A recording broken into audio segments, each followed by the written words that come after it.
Here's another quick blog video. We get a lot of phone calls from people not sure if their bearings are grinding, their belts are squealing, things like that. So we're doing a couple of videos right now. We just did one for grinding bearings or bad bearings, and you'll find that in the blog section. This one's about squealing. So the general answer is that a bad bearing sounds like a coffee grinder, and a squealing belt will screech or squeal. And that can be poor tension, poor belt alignment.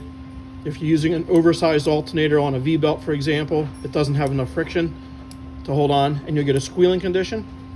So I'm going to turn the bench on, and you're going to hear a squeal. And for comparison, go look at the other blog video for a bad bearing, which is a grind. There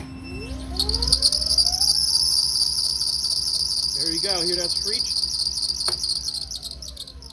That is a screeching or squealing belt, not a bad bearing.